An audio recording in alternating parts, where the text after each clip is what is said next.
Hello बच्चों, मैं हूँ आपके साथ दुर्गेश भारद्वाज। तो बच्चों, स्वागत है आपका एक बार फिर से हमारे YouTube channel study with UP वाली शिक्षा में। तो बच्चों, यदि आपको हमारी वीडियो पसंद आए तो प्लीज़ इसे लाइक एंड शेयर ज़रूर करें और अगली वीडियो के लिए आप इस चैनल को सब्सक्राइब ज़रूर करें तथा बेल आइकन को दबाना न भूलें ताकि आपको हमारी अगली वीडियो सबसे पहले प्राप्त हो सके। तो चलिए हम आज की वीडियो शुरू करते हैं। तो बच्चों, आज की हमारी वीडियो है उधो जाहु तुम ही हम जाने, श्याम तुम ही यहाँ को नहीं पठियो, तुम हो बीच बुलाने, ब्रज नारिनी सो जग कहत हो, बात कहत न लज्जाने। बड़े लोग ने विवेक तुम्हारे ऐसे भय अयाने, हम सो कही लई हम सही के, जिए गुनी लेहु सयाने। कह अबला कह दशा दिगंबर, मस्त करो पहचाने, साच कहो तुमको अपनी सो, बूझती बात निदाने, सुर श्याम जब तुम्ही पठायो, तब ने कहो मुस्काने। तो बच्चों, अब हम यहाँ पर इन सब के कठिन शब्दों को देखेंगे। उद्धव, उद्धव जो कि श्री कृष्ण जी के दोस्त हैं, मैंने पहले भी आपको बताया था। जाहू, जाओ, तुम ही मतलब तुम, हम जाने मतलब हम जानती हैं। तो यहाँ गोपियाँ उद्धव जी से कहती हैं कि हे उद्धव जी, तुम यहाँ से चले जाओ, हम तुम्हें अच्छी प्रकार से जानती हैं। श्याम तुम ही हया को नहीं पठियो, तुम हो बीच भुलाने। श्याम मतलब श्री कृष्ण, हमारे प्रभु, श्री कृष्ण मतलब हमारे प्रभु। श्याम, श्याम मतलब श्री कृष्ण या फिर हमारे प्रभु, कुछ भी कह सकते हैं। तुम ही का यहाँ पर तुम ही रह जाएगा। हया, हया का यहाँ, को नहीं का भी को नहीं ही रह जाएगा। पठियो, पठियो मतलब भेजा है। तुम हो का तुम हो ही रह जाएगा। बीच रहा, तुम हो का यहाँ पर तुम हो ही रह जाएगा। बीच, बीच मतलब रहा। भुलाने, भुलाने मतलब भटका कर। तो यहाँ इसका अर्थ हो जाएगा पूरे का, श्री कृष्ण ने तुमको यहाँ नहीं भेजा होगा, तुम तो यहाँ खुद रास्ता भटक कर आ गए हो और हमें भी यहाँ पर रास्ता भटकाने की कोशिश कर रहे हो। ब्रज नारिनी सो जोग कहत हो, बात कहत न लज्जाने। ब्रज नारिनी, ब्रज की नारियाँ या फिर औरतें या भी ये कह लो कि गोपियाँ। सो मतलब से, जोग यानी योग, कहत हो कहते हो, बात कहते हुए, ने मतलब नहीं, लज्जाने, लज्जाने मतलब शर्म या फिर लाज या फिर लज्जा, कुछ भी कह सकते हैं यहाँ पर। तो इन सब का अर्थ यहाँ पर हो जाएगा, ब्रज की गोपियों से तुम योग की बात कह रहे हो, यह बात कहते हुए तुम्हें तनिक भी शर्म नहीं आती। बड़े लोग ने विवेक तुम्हारे ऐसे भय अयाने। बड़े लोग, यहाँ पर बड़े लोग भी कह सकते हैं या फिर बुद्धिमानी और ज्ञानी भी कह सकते हैं। ने मतलब नहीं, विवेक यानी भले बुरे का ज्ञान होना। तुम्हारे, तुम्हारे का यहाँ पर तुम्हारे ही हो जाएगा। ऐसे, ऐसे का भी ऐसे ही रह जाएगा।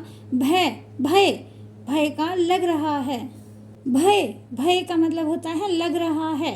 अयाने, अयाने यानी अज्ञानी। तो यहाँ इन सब का अर्थ हो जाएगा, गोपियाँ उद्धव से कहती हैं कि भले ही तुम बड़े लोग हो, यानी भले ही तुम बुद्धिमान और ज्ञानी हो, परंतु हमें तो ऐसा लगता है कि तुम्हारे अंदर भले बुरे का ज्ञान करने की क्षमता है ही नहीं। हमें तो ऐसा लगता है कि तुम एक अज्ञानी हो। हमसो कही लई हम सही के, जिय गुनी लेहु सयाने।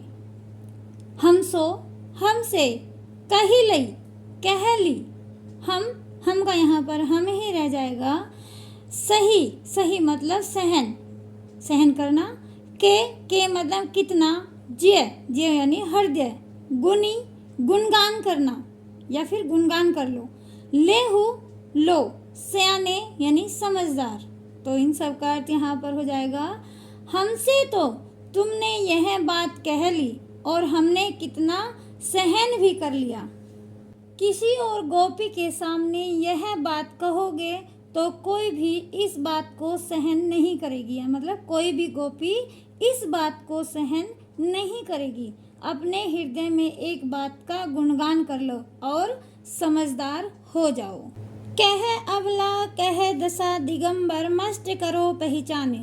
कह मतलब कहाँ, अबला, अबला मतलब कमजोर, असहाय।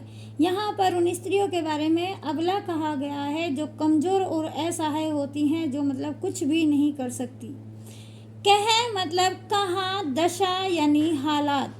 दिगंबर, दिगंबर का अर्थ होता है दिशाएं ही जिसके वस्त्र हैं, अर्थात नग्न। मस्ट करो, मस्ट करो मतलब चुप हो जाओ। पहचानो, पहचानो का मतलब पहचानो।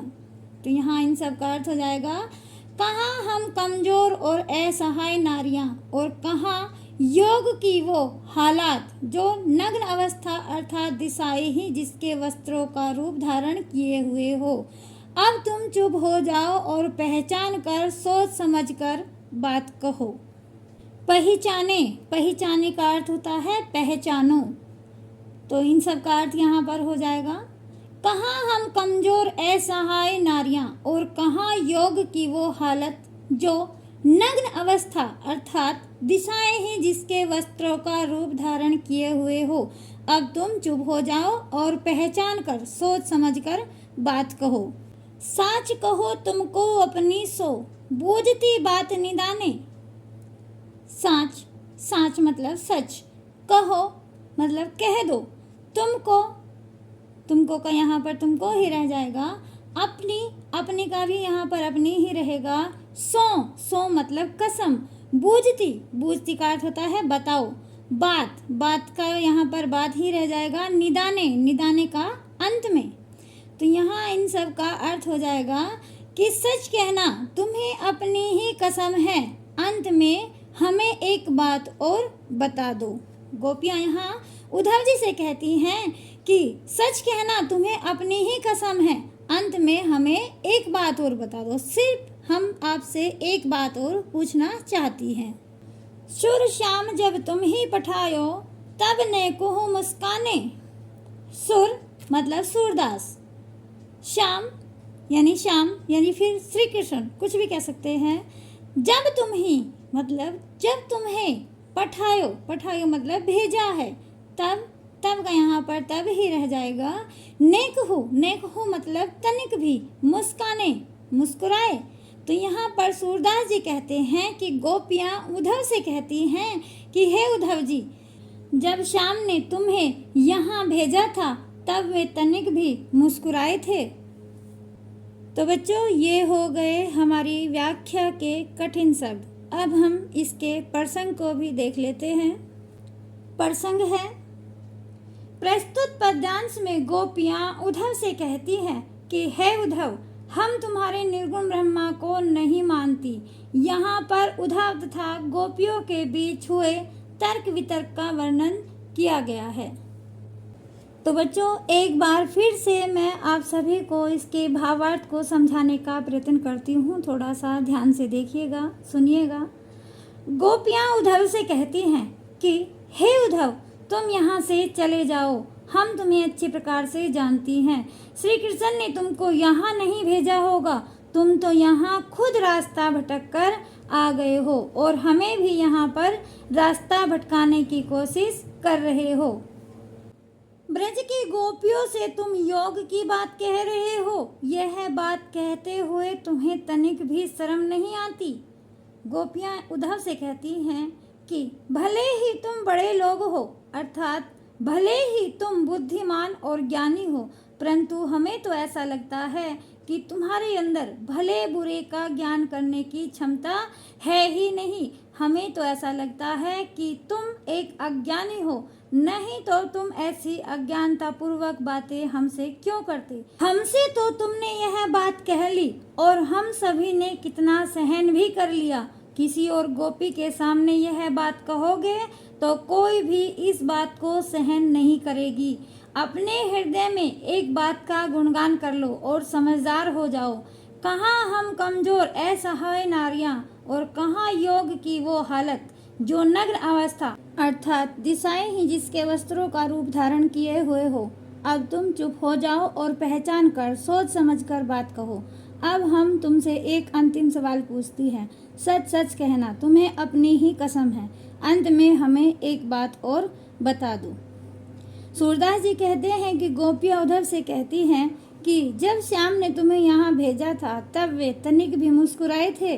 गोपियाँ कहती हैं वे अवश्य मुस्कुराए होंगे, तभी तो उन्होंने तुम्हारे साथ उपहास करने के लिए तुम्हें यहाँ भेजा है। तो बच्चों, कवि ने निर्गुण ब्रह्मा की श्रेष्ठता तथा गोपियों द्वारा उद्धव की उल्हाना का हास्यपद चित्रण यहाँ पर किया है। मानो कि गोपियाँ उद्धव जी को श्री कृष्ण जी के लिए उल्हाना दे रही हैं। तो बच्चों, अब यहाँ पर काव्य सौंदर्य भी देख लीजिए। काव्य सौंदर्य में भाषा ब्रिज भाषा है, शैली मुक्तक, गुण माधुर्य रस, श्रृंगार का वियोग श्रृंगार रस, छंद गैपद शब्द शक्ति व्यंजना। अब यहाँ पर इसका अलंकार भी देख लीजिए। शाम तुम ही में मैं, बात कहत में तय, बूझती बात में भी तय ही है, और नेकहु मुस्काने में कै। यहाँ पर इन वर्णों की आवर्ती बार बार हो रही है। तो जहाँ पर एक वर्ण की आवर्ती 2 या 2 से अधिक बार होती हो वहाँ पर अनुप्रास अलंकार हो जाता है। तो बच्चों, ये थी हमारी आज की व्याख्या, पूरी हो चुकी है। धन्यवाद।